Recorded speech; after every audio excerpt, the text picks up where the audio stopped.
Greetings and salutations, netizens. It is I, Photek, and here we go with another awesome video from me to you to the internet. This time, I'm going to be reviewing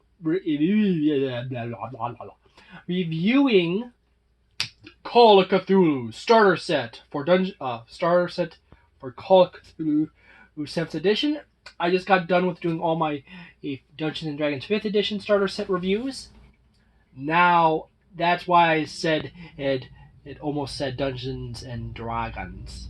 But anyways, this is for Call of Cthulhu 7th edition starter set by Choasium Inc.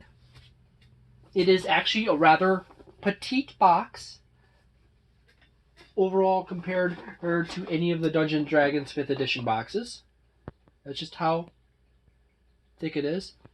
It's a little bit taller than 5th edition starter boxes. And it's actually a rather nice, well-made box. It shows you what you get on the box side. You get what's inside the box. You get Book 1, Introduction and Alone Against the Flames, a solo introductory adventure. Book 2, Call of Cthulhu Starter Rules. Book 3, Adventures. 3 starter adventures for your players to explore. Ready-made investigators. You got 5 ready-made investigators. You get a blank investigator character sheet. You get role-playing dice. You get handouts. Adventures. You get Alone Against the Flames, which is the solo adventure I mentioned. Paper Chase.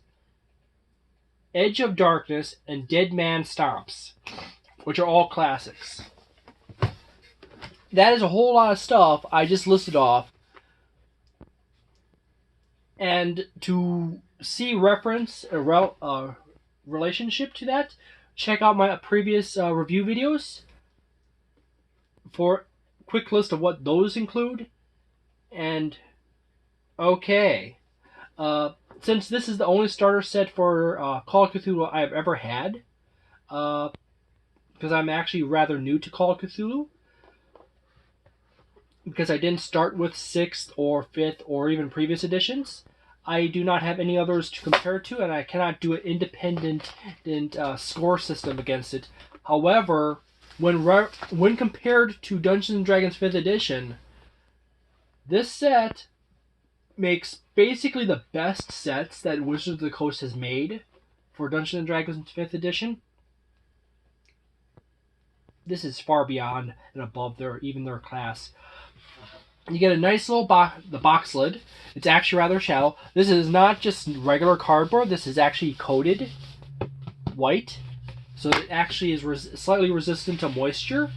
And it's a higher grade cardboard than anything that Wizards of the Coast even touches in any of their starter sets.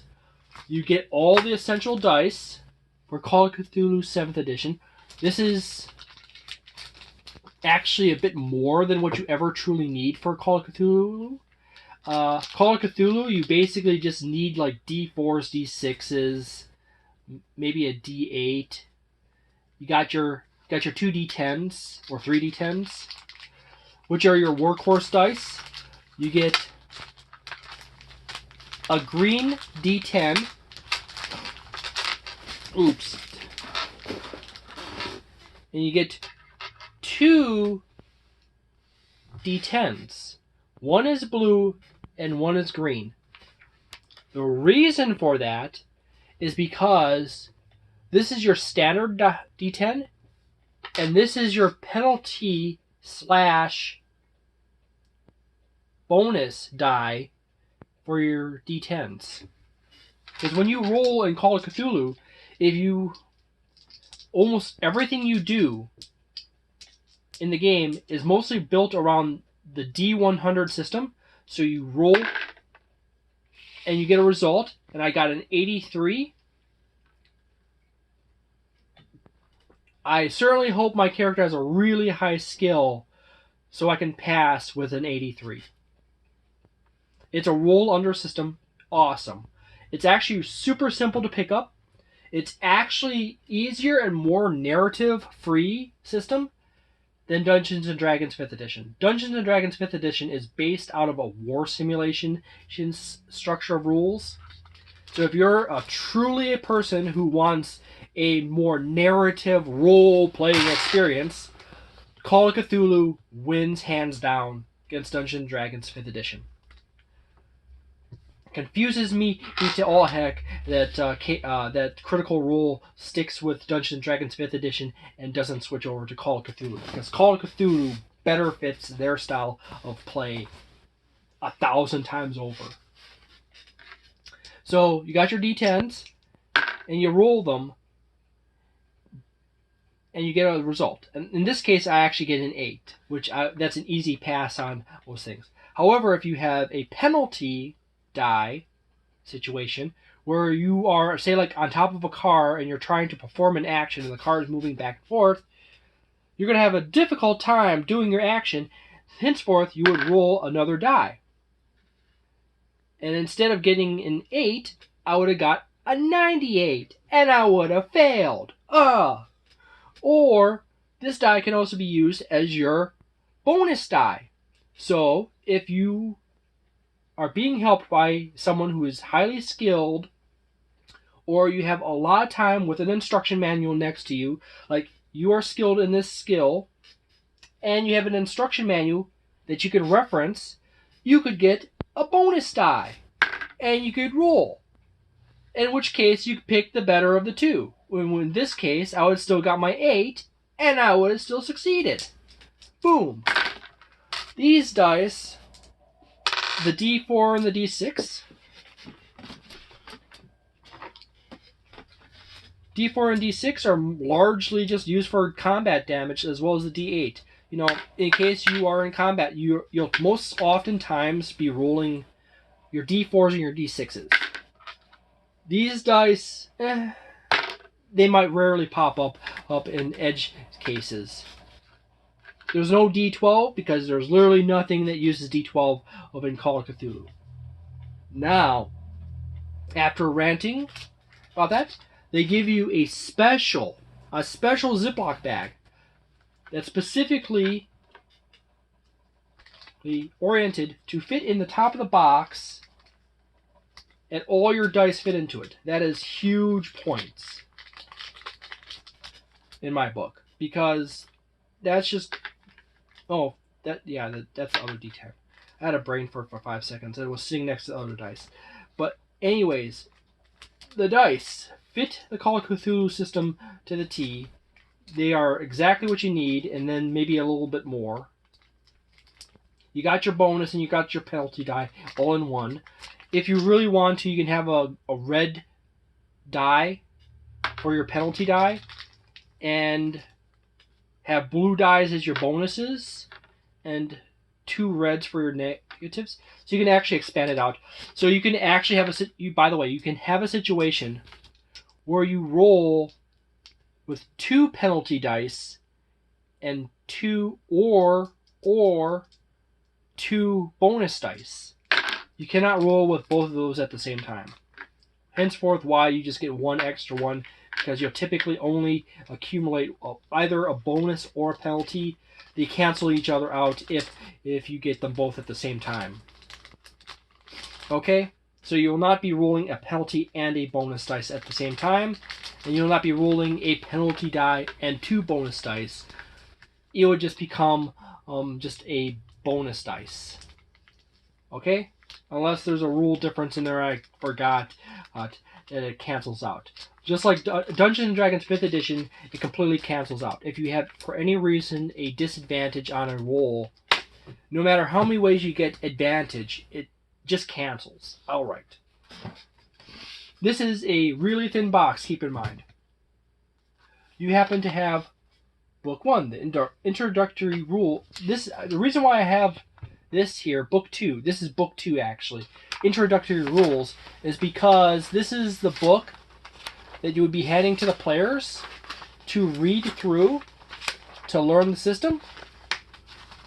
In this book, it gives you what is called a Cthulhu. It gives you a little list of what is in here and where to find it. The chapters, player rules, concepts of the game, online resources. Excellent resource they got here is a video by series of videos by Seth Sorkowski.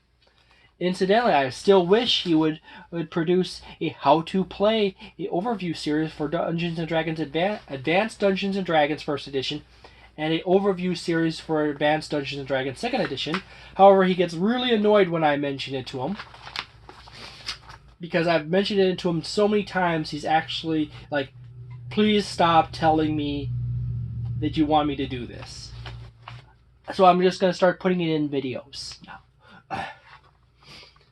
It gives you a quick concept overview of creating an investigator. You got actual rules in this book for creating an investigator.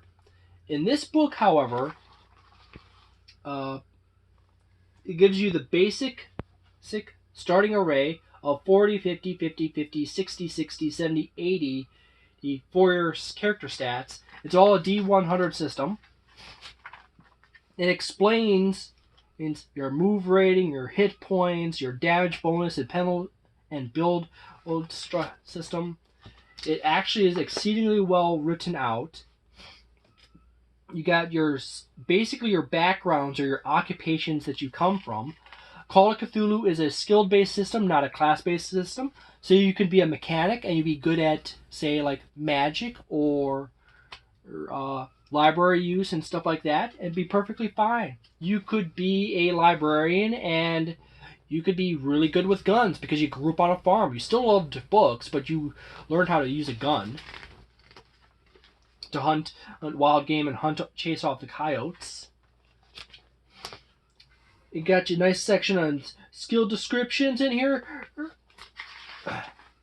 It talks about the skill descriptions and explains them in a good enough degree that you actually can understand and use them effectively. It gives you an overview of the character sheet. This book is actually pretty darn good. It explains the concept of penalty and bonus dice here. Luck rolls, sanity checks. Ooh, there's that sheet. Incidentally, that's supposed to be the first thing I was supposed to show you. I was actually probably reading through this book and I left it in the book. I left it in the book because I was reading through the book and I was using it as a bookmark. But anyways, there's the character sheet showing you what everything else is. And then there's the little advertisement on the back telling you about who is Choasium and a bit of their history, bit of what they are. It continues on. You got some nice artwork. It explains combat, firearm rules, hand-to-hand fighting maneuvers, extreme damage, close combat rule explanation. Call of Cthulhu is not a combat-focused game system. The combat rules are more simplified and more thematically engineered for quick play. If you were, say, like a character, you had no weapons on you, but you were in a house near the kitchen, the movement is irrelevant to the mechanics are loose enough that you can just say to the keeper, which is the term for dungeon master or game master in Call of Cthulhu, hey, I would like to grab a knife. He's going to ask you, or she's going to ask you, make a luck roll or an investigation roll, or make these kinds of rolls. You make the quick roll. Oh, you found a knife. You run over and stab the cultist or the monster or something like that. Or you don't and you find a butter knife. Or you just find in one of those meat tenderizer hammers. So you can meat tenderize the cultists. You got a dandy section in the back here on the next steps. Rewards and successes. Hit points, wounds, and healing in the back here. As well as the very last page of the book. There's a nice little quick reference chart for half and fifth values. So if your stat is, say, a 62, your half is a 31, and fifth is your 12, which is half is difficult, and 12 is your extreme situation. So you have two mechanics in Call of Cthulhu to scale difficulty with as a game master. You have this mechanic here where you can simply say it's going to require an extreme roll. Good luck. Or you can go with the penalty die option and go with roll one penalty die with your roll. Or if you're a really evil person and it's in a really insane situation, like you're falling out of orbit on a strange alien ship, you do not know how it operates, and you have to survive a crash, and you're trying to use your technology skills, you could like be brutally evil and require them to roll an extreme success plus penalty dice. So Call of Cthulhu is designed that you have more than one mechanism to scale your difficulty. You could literally go and be the penalty die game master or keeper and just use the penalty die system, or you can use the hard and extreme success mechanic in Call of Cthulhu. It's a loose enough game mechanic system that you are literally granted the freedom to work it out the best way you want to work it out. And it's very thematically free-flowing system. You got some pre-generated characters in here. They are actually a very nice diversity of characters. You got some guys, you got some ladies, you got some white people, black people, Asian. And you get some nice mixes. You got a nice mix of skills and character background traits. The Call of Cthulhu sheet, when you first see it, is like, oh no, all those numbers and boxes. But in reality, this system is so simplified that once you've actually used the character sheet a little bit and you know where the stuff is, all you have to do is just go. Everything I really truly need is on one sheet. That's it. If I'm like in more character-oriented situations, like interacting with people, and I'm going to buy stuff, or I need to like cross-reference my fears and phobias and manias and my character history, I have information on the back side of the sheet, so it's literally just a flip away on the sheet. On the top of it, you got your basic character information, like what's your name, the player, occupation, age, sex, residence, birthplace, where you come, basically where you are from. You got your basic attributes or stats. In the full value, half and fifth, you got your movement score right there. Then right below that, you have your hit point box. You have your sanity box. You have your maximum sanity, whether you are temporarily insane or indefinitely insane. Then down here you have your luck box, and you have your magic points, which the game system does very well to explain to you how to use those. However, if you are wanting to learn more, you can look up Seth Sorkowski's video on the mechanics, or you can go to Choasium's official pages and channels, and people who own Choasium's channels, and see their videos on how to run the mechanics. Or you can go to Don't Stop Thinking or Don't Stop Learning's channel, and he has a delightful series on how to build characters and how to use all these mechanics. I will do so in a future video. Being a skill-based system, there's a large section of skills. You do not have to master them all. You do not have to super specialize in a specific area. You do not have to spread all your points evenly across everything.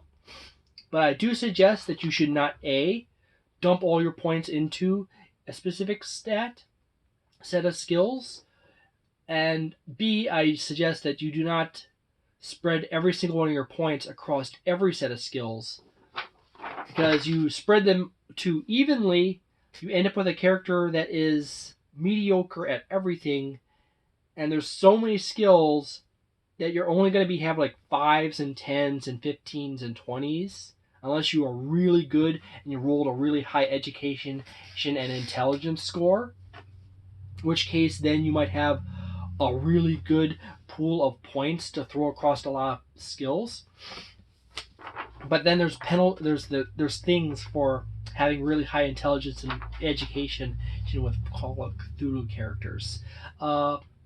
Nor is it advisable to like max out any skills. Maxing out a skill basically just means you're worse at everything else. And if you're playing an adventure that does not utilize that kind of skill terribly much, you're going to be literally be just the guy that's wandering around behind everyone else as they're doing stuff. Because all your other skills are so poor that it's basically no point in you rolling anything. So you want a nice mixture of skills to complement a theme or a concept out.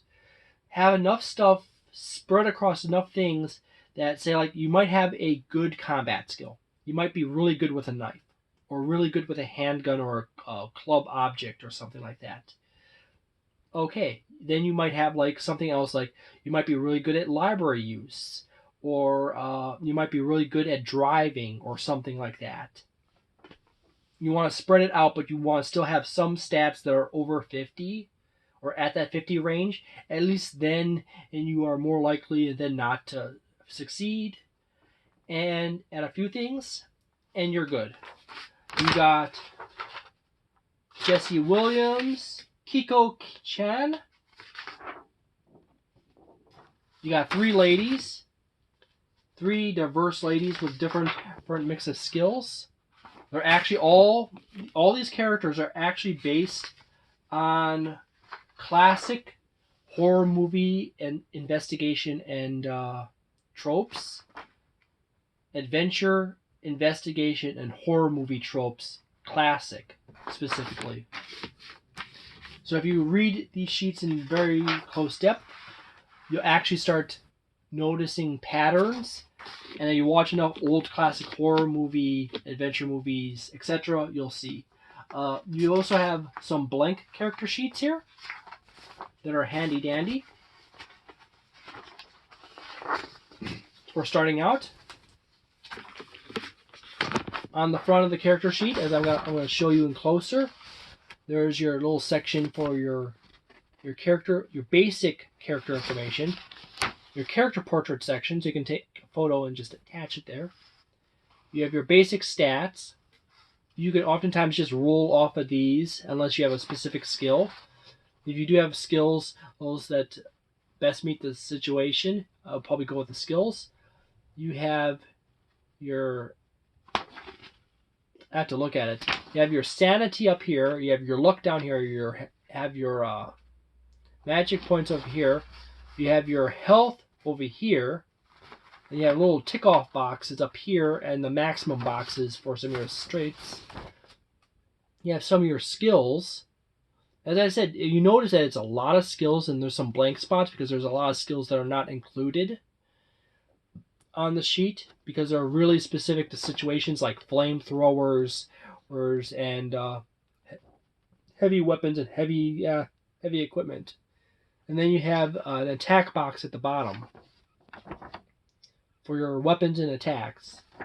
And on the back side, you have your basic character biography section. And then you have you got your possessions and your treasures section, as well as your money, cash, assets, gear, and possessions. And then you have your web of connections between all various characters, and a little fun little box reminding you of various mechanics. Quick reference rules. Now, here is book 1. This is Alone Against the Flame. There's a nice little introduction in the front of this book explaining how to use it and giving you a quick overview yet again of all the other books. And then you have the Alone Against the Flame adventure, which is a choose-your-own-story adventure structured around the Call of Cthulhu mechanics of play. This adventure is intended for you to, as the game master, the first time you want to play Call of Cthulhu, you play it with yourself. Oh my goodness, I have to dig up the books because I want to reference. No. Because I want to reference stuff. There's the other books. So, This is a choose your own adventure, play by yourself kind of situation. So if you're a player or a game master, you can game master yourself through an adventure, so you can get an idea of how to run or play Call of Cthulhu. Now, there's also more books that you can buy specifically that are set up in the same style that are not a part of the starter set.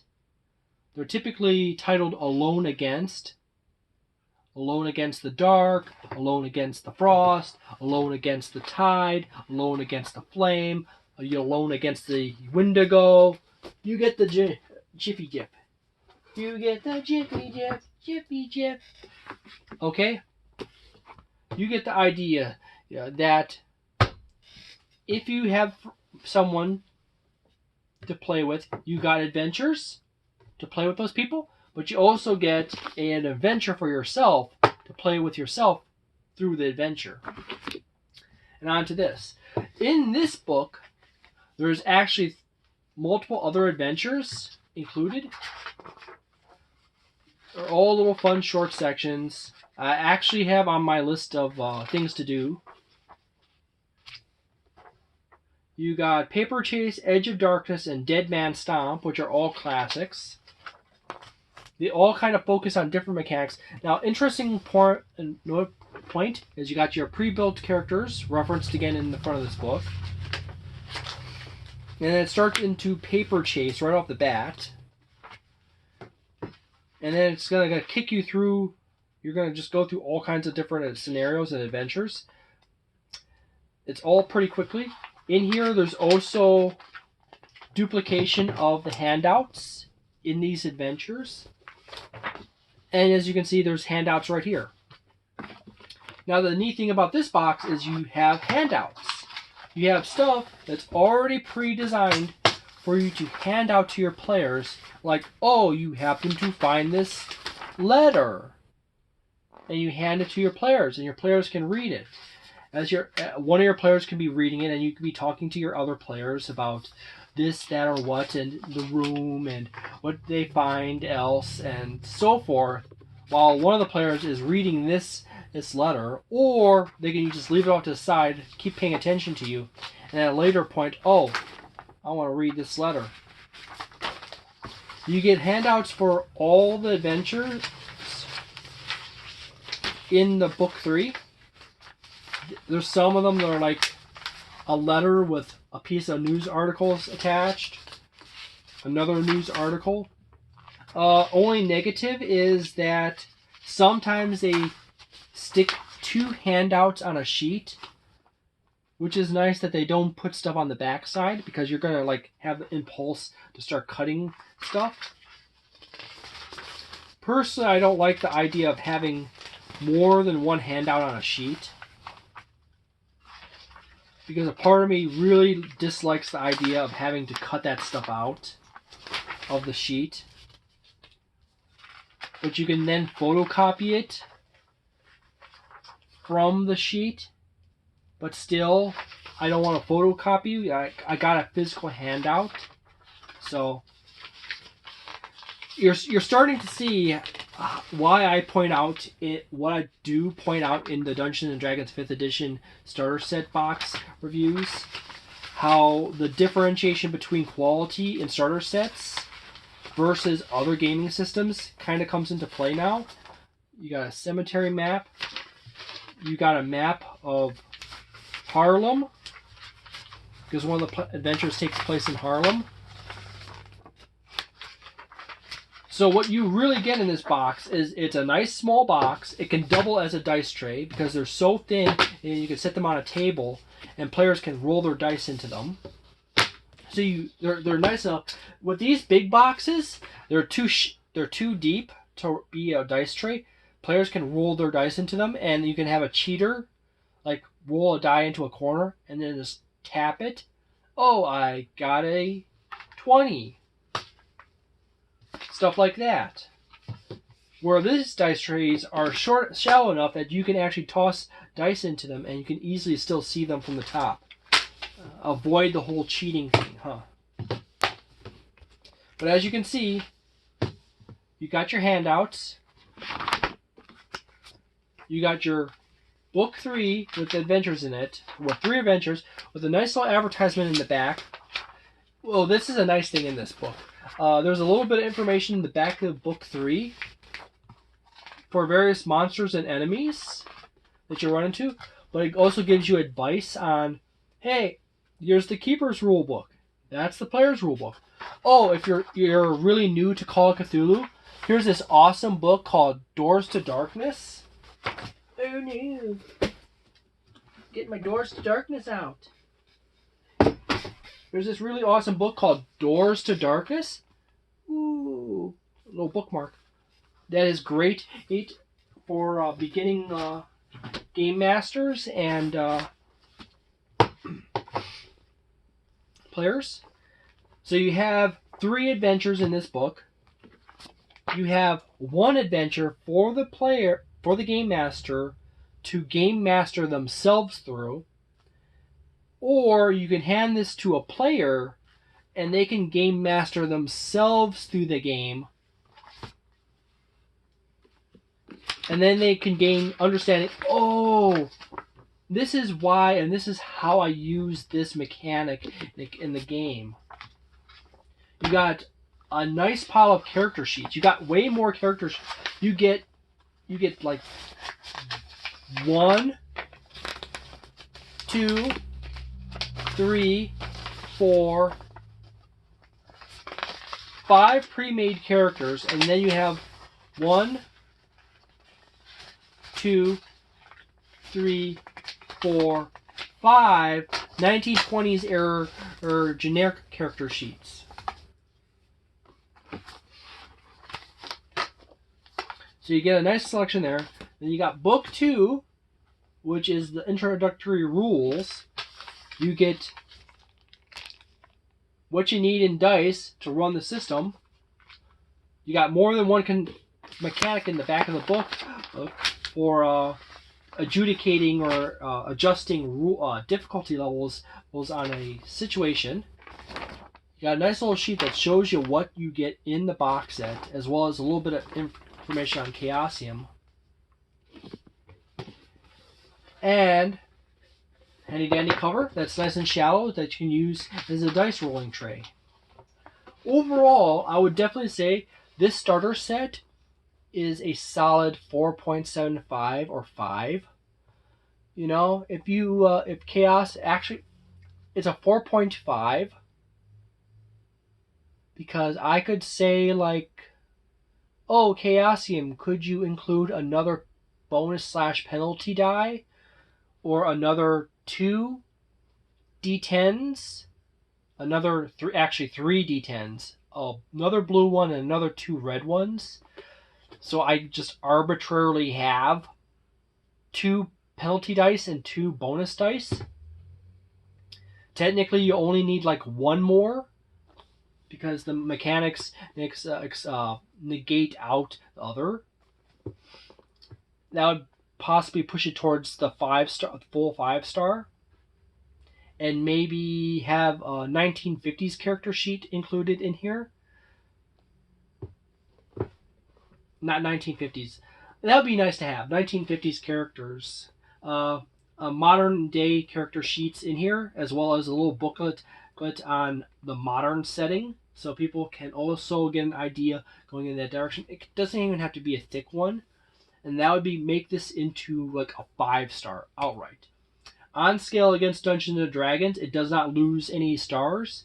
It basically gets bonus stars on top of the 4.5 5 stars against Dungeons and Dragons 5th edition, because the Dungeons and Dragons 5th edition box sets don't even compare against this. It would be nice if you had a keeper screen in here. So yeah, it's like a 4.5. Be nice to have a keeper screen. But Call of Cthulhu already has a really nice keeper screen set. It's actually pinned under all my books. I picked them up and moved them so I can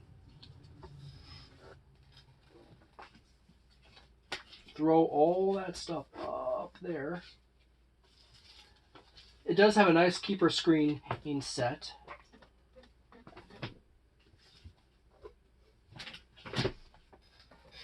that, by the way, compared to Dungeons and Dragons 5th Edition Dungeon Master screens, does the same thing to the Dungeons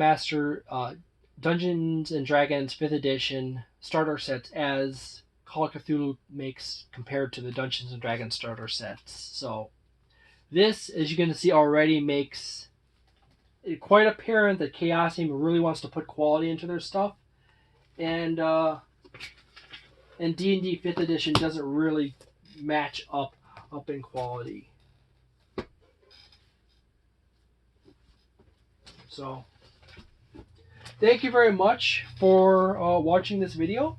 If you enjoyed it, please leave a like and consider subscribing, and leave a comment below with any questions or thoughts about either Call of Cthulhu 5th Edition, anything else, or my channel and myself. And thank you very much. And I had to somehow fish all my stuff down. And if you dislike my stuff, leave a dislike, tell me why in the comments, and still consider subscribing so you can make fun of me some more in the comments. See you next time.